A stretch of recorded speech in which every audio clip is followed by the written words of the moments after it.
Welcome, ladies and gentlemen, to Commodity TV, and it's time to do a special on uranium. Petition 232, the memorandum of President Trump, was out on the last weekend, and we would like to comment and report a bit on that.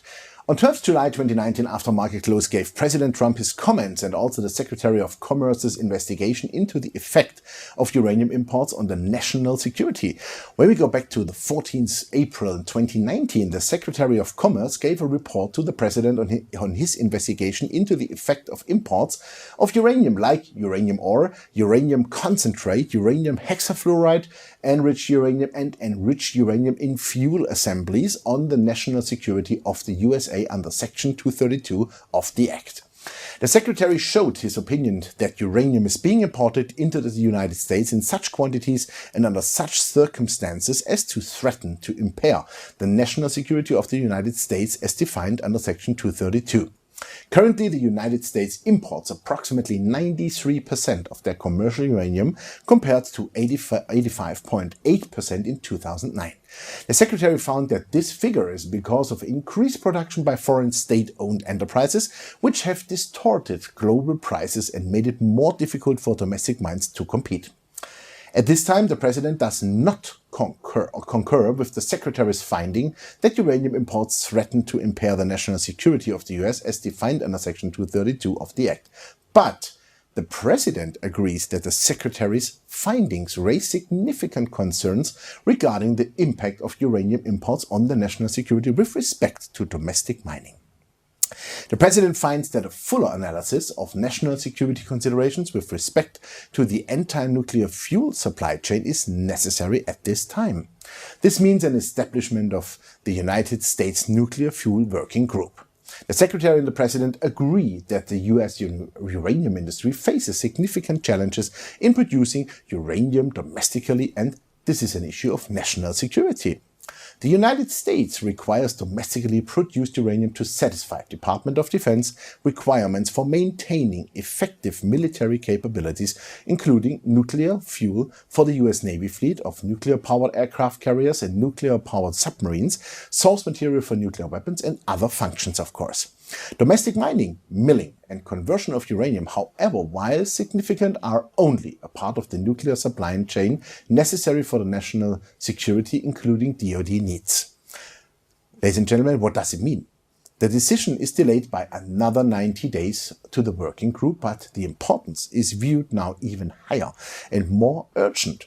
UEC's chairman and former US Energy Secretary Spencer Abraham commented, "The Trump administration is to be commended for elevating the topic of US uranium mining to the top of our national security and energy security agenda.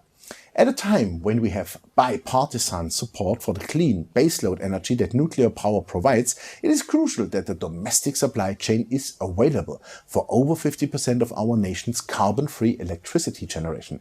We will certainly make ourselves available to assist the newly formed US Nuclear Fuel Working Group in any way possible," Spencer Abraham said. President and CEO Amir Adnani from UEC stated, "The White House released the complete, much-anticipated decision late Friday evening. We are very pleased with President Trump's decision in establishing the U.S. Nuclear Fuel Working Group, co-chaired by White House National Security Advisor John Bolton and Policy Advisor Larry Kudlow. The President has instructed the group to develop recommendations for reviving and expanding domestic nuclear fuel production, including uranium mining, and to submit their findings within 90 days. Cameco's president and CEO Tim Gitzel said, "We are pleased with this decision as uranium supplied by Cameco or Canada for zero-carbon energy generation has never been a threat to US national security, and we worked hard to emphasize that distinction throughout this process." Those reactions show us that the administration has woken up and the decision is delayed now by 90 days only. We see a critical market development here in the short future as the gap between covered and uncovered demand begins now to rise sharply from this year onwards.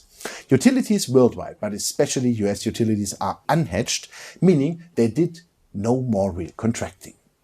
Over £1 billion used RIIO-8 are uncovered for the next 8 years, and this is becoming more and more with every quarter added.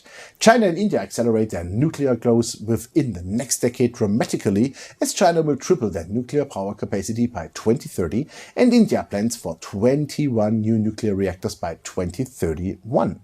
Japan plans also to have 20 to 22% power from nuclear with about 30 reactors, and they have already 9 reactors restarted. To me, this is an interesting phenomena, as the market is still pricing this as a non-event, ladies and gentlemen.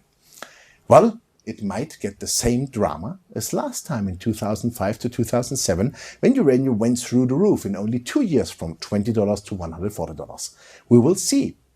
Interesting companies are Uranium Energy, Energy Fuels and Ur-Energy in the production sector, and exploration plays are ISO Energy, Fission 3.0, Sky Harbor and Fission Uranium.